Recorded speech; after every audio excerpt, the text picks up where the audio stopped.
But you guys have such a similar tradition in Australia, where it's not sort of putting on an American mantle. It's true to your own culture. Your own, it's true to your roots as a nation. We have, very much our own version of the Wild West, and we have some of the best cowboys in the world. And we are from, we have a very similar sort of colonial history. Whether you want to compare the Indians to the Aboriginals, and then even sort of the convict nation that we have a very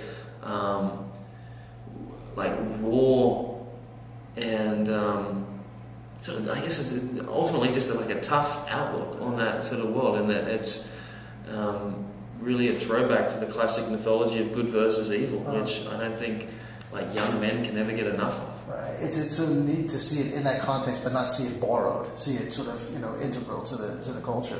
Talk about becoming a cowboy. Are you a horseman? Can you ride, or did you have to learn for the movie? And how are you with guns? I mean, how much of this stuff did you have to learn to kind of get out there? I actually knew a fair amount of the gun side of things, and even horses. I've done quite a few sort of horse films, but it was interesting to actually unlearn a lot of these things, particularly the horse riding stuff, because Shane was this city cop that got thrown into the world of country cop. So as much as he thought the skill set that he had was going to be useful, he found out very quickly from this sort of totalitarian boss that things are run differently in this little town.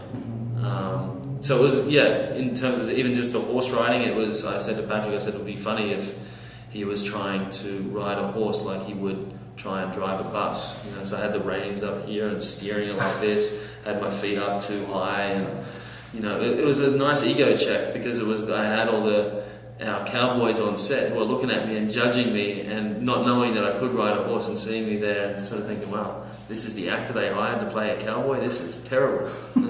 We fooled them. Good job.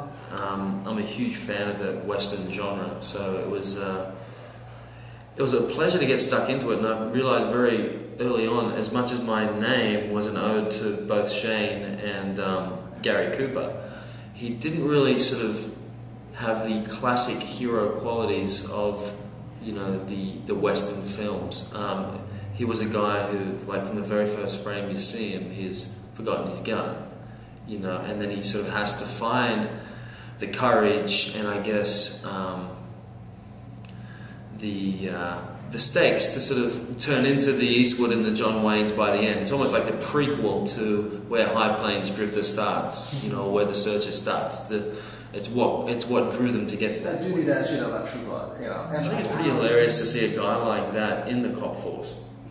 You know what I mean? Wielding a gun and having a sense of authority. If anyone should not be holding a gun and should not have authority, it's Jason Stackhouse. But I think that it's always funny when you throw a character like that into these believable but somewhat polar opposite kind of situations. Even I love seeing Jason and Andy Belfield working together, because Andy's so regimented and by the book, yet Jason's so, fly by the seat of his pants.